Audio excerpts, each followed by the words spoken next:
قەتڵە ناموسیەکان و کۆماری ئیسلامی. ڕۆژی 5 مانگی جۆزەردانی 1402 کۆمەڵێک لە هەڵسوڕاوانی ژنانی گیلان و بیدارزەنی لە ساڵیادی ئەسپەردەکردنی پەیکەری ڕۆمینە ئاشرەفی کۆبوونەوە تا یادی ئەو سەرجەم قوربانیانی قەتڵە ناموسیەکان ڕێز لێ بگرن و لەسەر ئێرادەی خۆیان بۆ درێژەدان بە خەبات دژ بە بکەرانی ئەم قەتڵە ناموسیە مەترسیدارە جەخت بکەنەوە. ڕۆمینە لە یەکەمی مانگی جۆزەردانی ساڵی 1399 لەلایەن باوکیەوە بە بیانووی دفاع لە شەرەف کوژرا.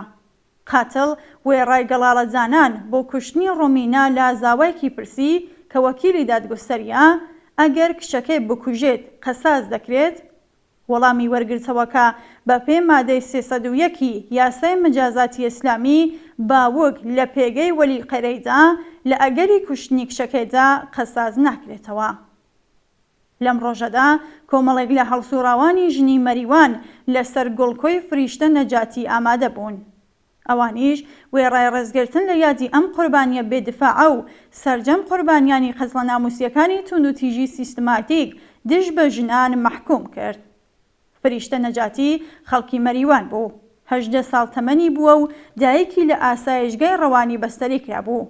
2 ڕۆژ بەر لە مردنی بە پاڕانەوە داوای لە بەرپرسانی ئاسایشگا کرد پەنای بدەن دەنا دەکوژرێت.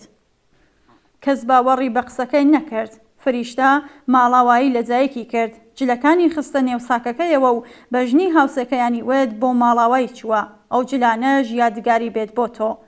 ژنی هاوسەکان زۆر گرنگی بە قسەکانی نەدا. ڕۆژی دواتر باوکی فریشتە بە تاوانی ئەوەی کە ئەو لەگەڵ کوڕێکدا پەیوەندی هەبووە سەری بڕی. بەڵام دواتر پزیشکی یاسایی وتی فریشتە کچ بووە.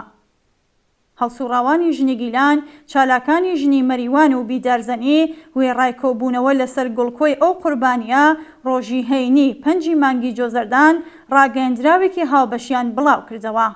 ئەوان نووسیان لەمڕۆدا ئێمە لەسەر مەزاری ڕۆمینە بە ڕێزگرتن لەو سەرجەم قوربانیانی قەتڵە ناموسیەکان لە سەرتاسەری دنیادا پەیمان ئەدەین تا لە بەرامبەر هەر جۆرە قەتڵ و جەنایەت و بێدادی و هەڵاواردن و ئاپارتایەکدا بوەستینەوە و تا گەیشتن بە کۆمەڵگاکی بەدوور لە هەر چەشنە زوڵم و نایەکسانیەک لە خەبات نەوەستین.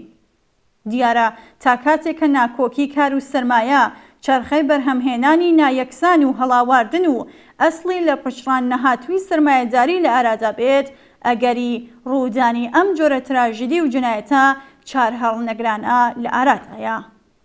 کەوایە دەبۆی بۆ ڕیشەکێشکردنی ئەو جۆرە جنایەتە ڕێکراوە هەموو توانای خۆمان بۆ خەبات دژ بەم ساختارە دژە ئینسانیە بەکاربێنین و بە وشیاری خۆمان و ئەوانی تر دژ بە هەر جۆرە ستەمێک بوەستینەوە و بۆ دامەزراندنی دنیایەکی باشتر و دنیایەکی بەدوور لە هەر چەشنە تونند و تیژیەک لە هەموو ئامرازەکان بۆ ڕێکخستنی سەرجەم زۆر لێکراوان و چەوساوان کەڵک وەربگرین.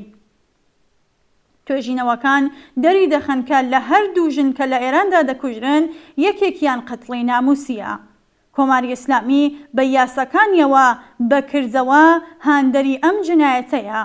فەرهەنگی پیاوسالارانە کە لە ئیسلامدا نیهادی نەبووە و ناوەندی یاسادانانە لە کۆماری ئیسلامیدا دەوری سەرەکی هەیە لە ڕەواژدان بەم جۆرە وەحشیگەریانە.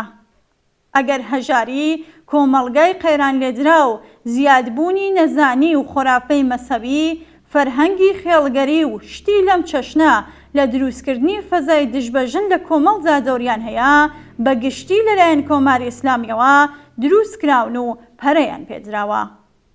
بەڵام ئەم ڕەژیمە سەرمایەداریە مەسەبیە بە شێوەی ڕاستەوخۆ دەستی هەیە لەو هۆکارانێ دەبنە سەرچاوەی قوربانی بوونی ژنان. هەڵسوڕاوان و بەشداران لە شۆڕشی ژن ژیان ئازادیدا بە دروستی خوازیاری ڕووخانی کۆماری ئیسلامین وەک ڕێگە خۆشگەری ڕێگەی هاتنە ئارای کۆمەڵگای کە شۆڕاکانی پێکات و لەو ژن و پیاوانەی بەڕێوە دەبن. حاکمیەتی کرێکاران و زەحمەتکێشان بەسەر کۆمەڵدا ئیجازە ئەدا تا دەستی چەوسێنەرانی عەمامەدار و بێ عەمامە ئێرانیەکان لە بڵاوکردنەوەی خۆرافە کورد بکرێتەوە. ئەو چەوسێنەرانەی کە تەنیا لە بارودۆخی بوونی دواکەوتووی چەندبەرەکی و دیکتاتۆریدا ئیمکانی تاڵانکردنی دەستکەوتەکانی هێزی کار و سەروەتی کۆمەڵگەیان هەیە. یادی سەرجەم قوربانیانی دژەژنی نامرۆڤانە بەرز و بەڕێز بێت. ئەم یادانە دەستمایە و توێژەی ڕێگای خەباتێکن کە ئەم مشەخۆرانە و فەرهەنگەکەیان لە ئاستی کۆمەڵگا ئێراندا دەسڕێتەوە.